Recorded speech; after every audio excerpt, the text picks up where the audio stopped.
Hi guys.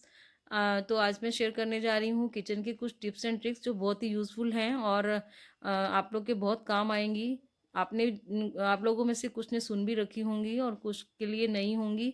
तो मुझे लगा कि जो मुझे मालूम है वो मुझे शेयर करना चाहिए आप लोगों से, तो इसलिए मैं ये कुछ टिप्स एंड ट्रिक्स शेयर कर रही हूँ। तो प्लीज़ आप मेरी वीडियो एंड तक देखें और आपको अच्छी लगे तो लाइक करें, कमेंट करें। तो welcome to my channel yummy recipes of Asha Nandwani. तो चलिए शुरू करते हैं अभी।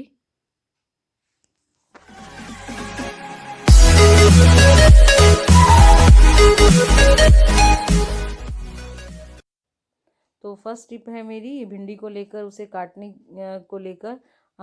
इससे भिंडी में लेस होती है काफ़ी और ये चक्कू पर भी लग जाती है और इसे काटना हमारे लिए थोड़ा सा मुश्किल हो जाता है। तो इसके लिए सबसे पहले मैंने चक्कू पर नींबू लगा लिया है, आपने देखा, और इसे मैं कट कर रही हूँ। तो देखें इसके बीज भी निकल जाते हैं कट करते समय। तो नींबू लगाने से इसके बीज भी नहीं निकलेंगे और इस पर लेस भी नहीं लगेगी। आप इस तरह से देखें, आसानी से कट जाएगी भिंडी हमारी। तो ये टिप बहुत यूज़फुल है, आप इसे यूज़ करके देखें। तो ये देखिए मैंने इतनी सारी भिंडी काट ली है नींबू लगाने के बाद। तो इसमें ज़रा भी कोई बीज नहीं निकला है और ना ही चक्कू पर कोई लेस लगी है। आप देखें कोई भी इसकी कुछ भी नहीं लगा है। तो इस तरह से आप कट करें। और अब ये देखें ये सारी भिंडी मैंने कट कर ली, आपके सामने है, चक्कू पर ज़रा भी नहीं लगा है। अगर आपको बीच में लगे तो एक बार और लगा सकते हैं नींबू को। तो इसे अब दूसरा टिप है, इसी भिंडी को लेकर मैंने सबसे पहले तेल को गर्म किया। मैं इसमें हल्दी डाल रही हूँ और हल्दी डालने के बाद इसमें मैं भिंडी डाल दूँगी। तो इसमें जो भिंडी की चिपचिपाहट है वो जल्दी ख़त्म हो जाएगी और इस तरह से भिंडी हमारी जल्दी बनेगी। तो और एकदम फ्रेश भी रहेगी, मतलब हरी हरी बनेगी। आप देखें इस तरह से मैंने इसमें डाल दी है और इसे हिला लूँगी, मैं मीडियम फ्लेम पर इसे पकने दूँगी और आप देखेंगे इसकी लेस बहुत कम आएगी, इसमें निकलेगी।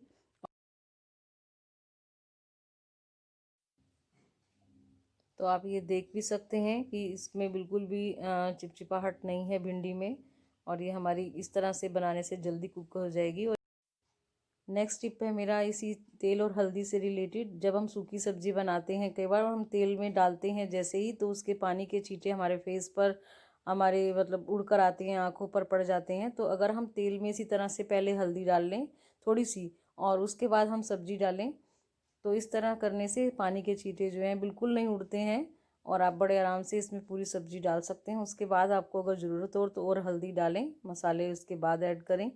तो इस तरह से ये बहुत ही यूज़फुल टिप है, आप इसे अपनाएं, मुझे बताएं।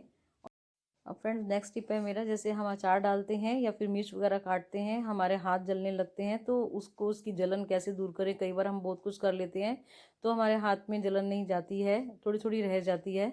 तो उसके लिए पहले हाथ धो लें अच्छे से और फिर थोड़ी सी चीनी डालें हाथ पे और उसके बाद थोड़ा सा पानी डालकर इसे अच्छे से रगड़ें चारों तरफ से, पूरे एकदम रगड़ कर जब तक चीनी थोड़ा घुल जाए, मतलब थोड़ी थोड़ी रह जाती है लेकिन अच्छे से रगड़ें और इसे धो लें। और ये आप काम शहद के साथ भी कर सकते हैं, शहद और चीनी मिलाकर भी आप रगड़ सकते हैं। और ऐसा करने से दो काम हो जाते हैं, एक तो जलन ख़त्म हो जाती है और दूसरा हमारे हाथ भी सॉफ्ट हो जाते हैं। तो ये टिप आप अपना कर देखें, बहुत ही यूज़फुल टिप है।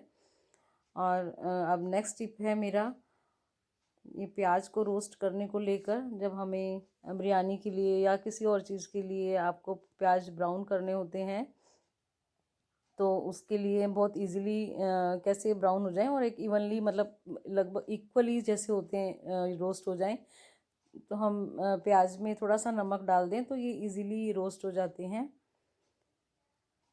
और बहुत अच्छे से रोस्ट होते हैं।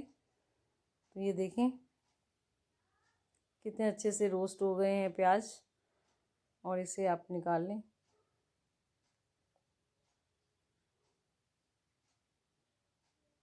अब इसे आप किसी भी चीज़ में यूज़ कर सकते हैं। तो अब बढ़ते हैं नेक्स्ट टिप की ओर।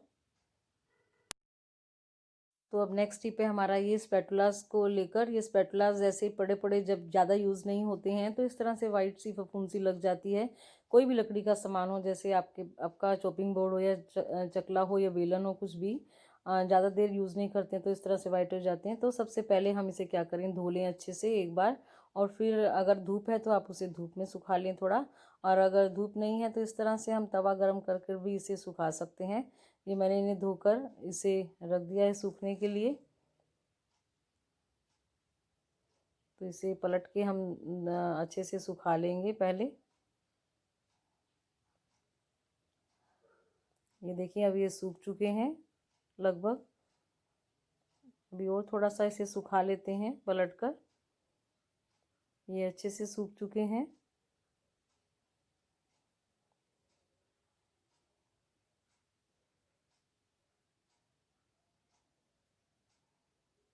तो भी हमारे बिल्कुल देखिए ये सूख चुके हैं। अब हम क्या करेंगे, इस पर हम तेल अप्लाई करेंगे। मस्टर्ड ऑयल है, सरसों का तेल हम इस पे अप्लाई करेंगे थोड़ा थोड़ा।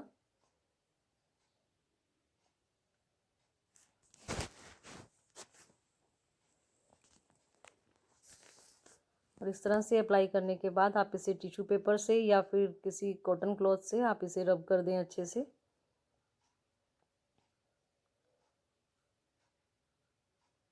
बिल्कुल एकदम पहले के जैसे नई, जैसे आप लाए हो मार्केट से नए नए, बिल्कुल इस तरह से हो जाएंगे। तो देखिए मैं सब में यही कर लेती हूँ, सबके ऊपर में ऑयल लगा लिया है मैंने। और इसी तरह से रब कर देंगे फिर से।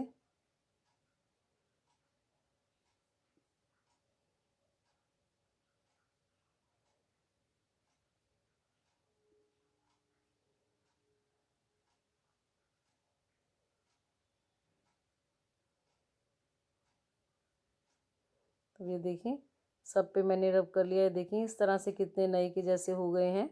और अब आप इन्हें रख सकते हैं। और अच्छे जब तक आप इसे रखेंगे तो ये फफूंद नहीं लगेगी।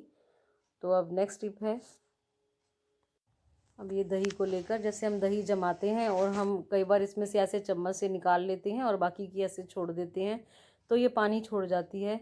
और अगर आप इसे इस तरह से चारों तरफ से थोड़ा थोड़ा हिला देंगे और फिर आप उसमें से दही निकालेंगे तो वो पानी नहीं छोड़ती है। इस तरह मैंने हिला दिया है। और अब आप इसमें से आप दही निकालें और चाहे सारा दिन बाहर पड़ी रहे तो इसमें पानी नहीं छोड़ेगी दही। तो इस तरह से आप इसे यूज़ कर सकते हैं इस टिप को।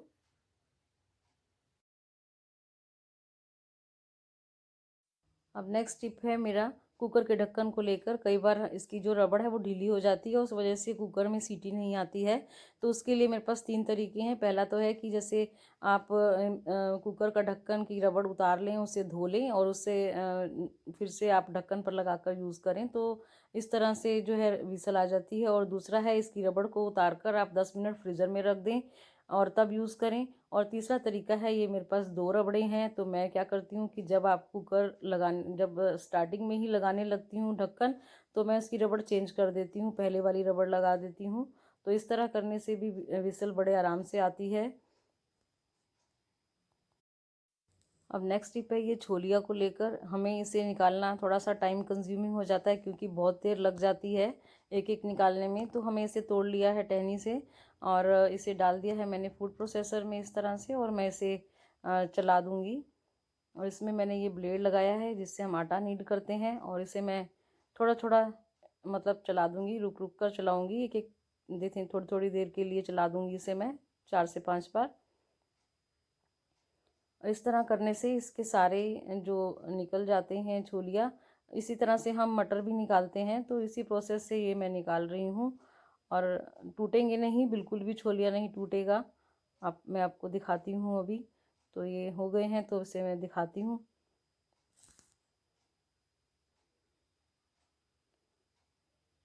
देखिए ये प्लेट में डालकर मैं आपको दिखा रही हूँ इसमें। ये देखें बिल्कुल पूरा पूरा छोलिया। और इस तरह से छिलके अलग कर लेंगे और कुछ एक रह जाते हैं, उन्हें आप फिर से आप उसे डालकर उसमें निकाल सकते हैं। तो इस तरह से आप इसे निकालें। नेक्स्ट टिप है मेरा ये थोड़ा सा वॉशिंग को लेकर। जैसे टॉप लोड की मशीन में कई बार हम कपड़े ड्राई करते हैं नायलॉन के या वूलन, तो उसमें थोड़ी डस्ट एक जगह से इकट्ठी हो जाती है। इस तरह से अगर हम फॉयल पेपर को 4 से 5 ऐसे क्रश करके डाल दें इसमें, तो इस तरह से कपड़ों के अंदर जो डस्ट है वो इकट्ठी नहीं होती है। आप यूज़ करके देखें और मुझे आप बताएं कि आपको मेरे टिप्स कैसे लगे।